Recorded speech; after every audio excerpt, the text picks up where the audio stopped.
स्वागत है आप लोगों का इस वीडियो में। क्वेश्चन कह रहा है गामा डीके प्रोसेस में, है ना। गामा डीके प्रोसेस में क्या होता है ये आप लोग क्लास 12 में सीखोगे, मॉडर्न फिजिक्स, न्यूक्लियर फिजिक्स में। वहाँ क्या होता है कि एक न्यूक्लियस अपनी एक्साइटेड स्टेट में चली जाती है और फिर जब वो न्यूक्लियस एक्साइटेड स्टेट में जाती है, पहली बार सुन रहे हो, न्यूक्लियस एक्साइटेड स्टेट में चली जाती है, फिर वो जब अपने ग्राउंड स्टेट पे आती है तो एक गामा फोटोन रिलीज करती है। ठीक है, तो वही वाला केस है कि एक न्यूक्लियस है मास m का, उसकी इंटरनल एनर्जी घट जाती है। क्यों घट जाती है? क्योंकि वो किसी और में चली गई है। तो बताया गया है कि एक गामा फोटोन निकलती है जिसकी एनर्जी कैपिटल ई है और जिसकी लीनियर मोमेंटम E/c है। अभी तो ये दे दिया गया, एग्ज़ाम में शायद नहीं दिया जाएगा क्योंकि तब तक आप पूरा सिलेबस पढ़ चुके होगे। तो ये वाला फॉर्मूला आप आगे भी पढ़ने वाले हो, मोमेंटम E/c होता है। अरे केमिस्ट्री में भी शायद पढ़े होगे ये। तो गामा फोटोन की एनर्जी और मोमेंटम दे दिया गया और न्यूक्लियस रिक्वाइल करता है, हिंट भी दे दिया गया न्यूक्लियस रिक्वाइल करता है। क्यों रिक्वाइल करेगा? मोमेंटम को कंजर्व करने के लिए। क्यों? इस न्यूक्लियस पे बाहर से कोई एक्सटर्नल फोर्स नहीं लग रही है। तो ये जो एक्साइटेड स्टेट से ग्राउंड स्टेट जा रही है, फोटोन निकाल रही है, ये उस न्यूक्लियस की अपनी आंतरिक प्रॉपर्टी है, इंटरनल प्रॉपर्टी है। तो एक्सटर्नल फोर्स जीरो है इस पर, तो initial momentum will be equal to final momentum. ठीक है, इस सिस्टम का। तो इनिशियल मोमेंटम क्या है? जीरो है, एकदम बेसिक। फाइनल मोमेंटम क्या होगा? ये पीछे रिक्वायल करेगी, तो मैं पीछे ही मान लिया हूँ। क्या इसकी वैल्यू -mv लिख सकते हो? और इसकी मोमेंटम इधर है, आई कैप में है, कितनी है? E/c है।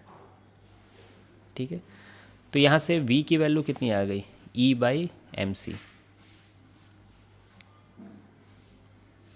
ठीक है, ये रिक्वायल स्पीड पता चल गया। तो अगर आपसे रिक्वायल स्पीड पूछा जाता है तो आप इस तरह से निकाल लेते।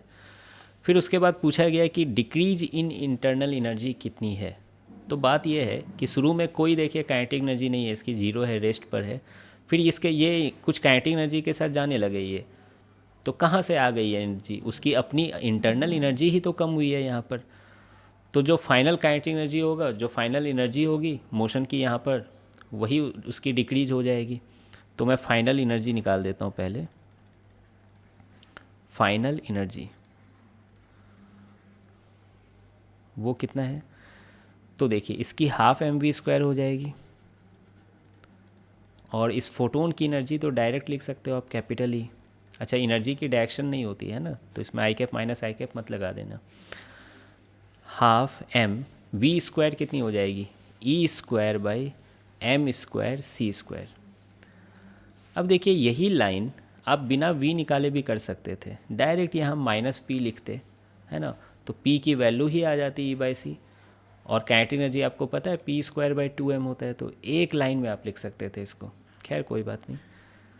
तो E²/2mc² प्लस ई।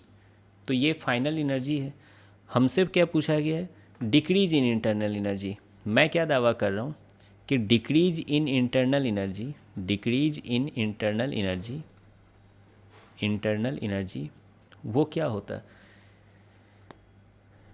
फाइनल फाइनल एनर्जी के बराबर ही होगा। डायरेक्ट लिख दो, फाइनल एनर्जी के बराबर ही होगा। क्यों? लॉजिक अभी मैं समझा दिया, है ना। शुरू में एनर्जी जीरो थी, फाइनली इतनी एनर्जी आ गई, तो कितनी घटी है? इतनी ही घटी है।